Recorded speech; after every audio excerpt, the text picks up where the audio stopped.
Halo, Assalamualaikum warahmatullahi wabarakatuh.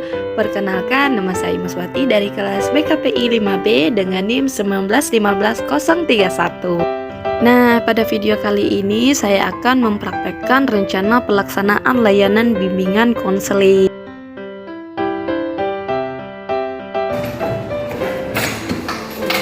Assalamualaikum warahmatullahi wabarakatuh. Waalaikumsalam warahmatullahi wabarakatuh. Terima kasih sudah mau hadir di kegiatan kali ini. Gimana kabarnya hari ini? Alhamdulillah baik, Bu. Hari ini kita akan melakukan bimbingan kelompok yaitu mengenai topik meningkatkan minat belajar. Di mana yang tujuannya agar kita itu peserta didik dapat memahami bahwa minat dalam belajar itu sangat penting ya. Terus tujuan khususnya agar peserta didik dapat meningkatkan minat belajarnya melalui bimbingan kelompok. Terus ini ada fungsinya, fungsi pemahaman dan fungsi pemeliharaan.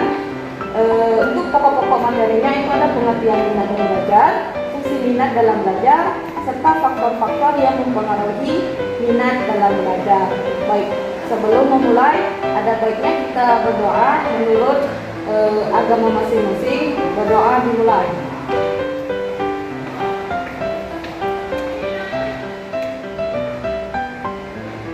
Selesai.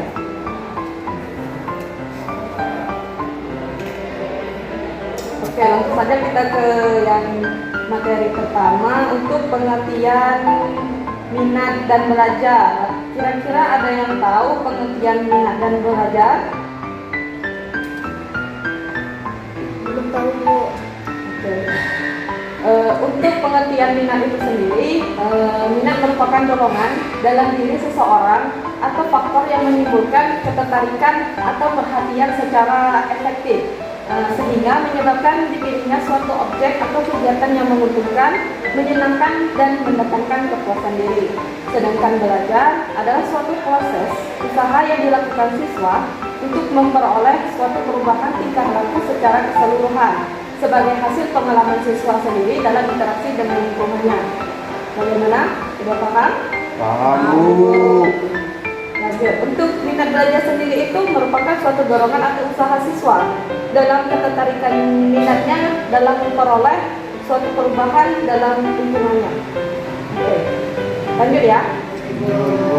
Untuk fungsi minat dalam belajar itu sendiri, yang pertama itu sebagai sumber motivasi, yang dimana anak yang berminat terhadap sebuah kegiatan baik permainan ataupun pekerjaan akan berusaha lebih keras untuk belajar dibandingkan dengan anak yang kurang berminat.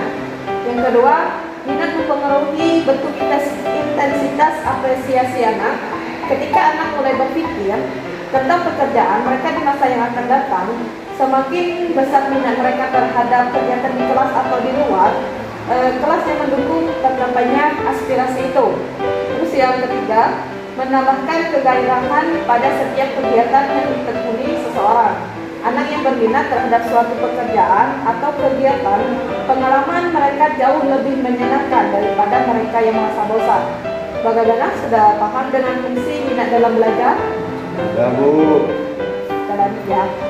Yang ketiga itu ada faktor-faktor yang mempengaruhi minat belajar. Yang pertama itu ada faktor eksternal dan ada faktor eksternal. Faktor internal yang pertama itu perhatian siswa muncul, didorong rasa keinginan tahu oleh siswa itu sendiri. Karena rasa itu perlu mendapatkan rangsangan, sehingga siswa selalu memberikan perhatian terhadap materi pelajaran yang diberikan.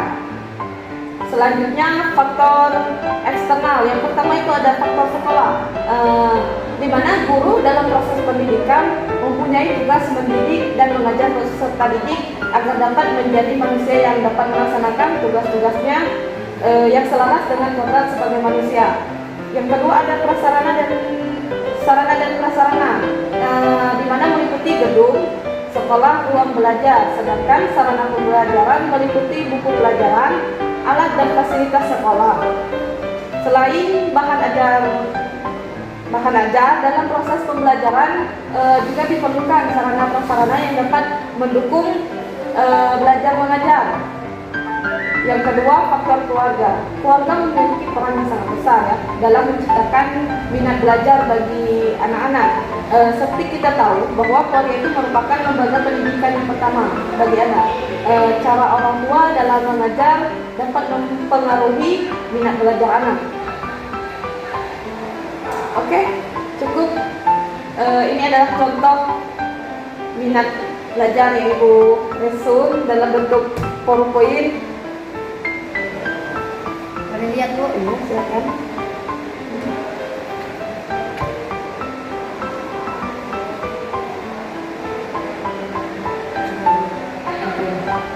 Oke, dari pemaparan materi yang Ibu berikan pada bimbingan kelompok ini, ada yang bisa menyimpulkan manfaat dari bimbingan kelompok ini?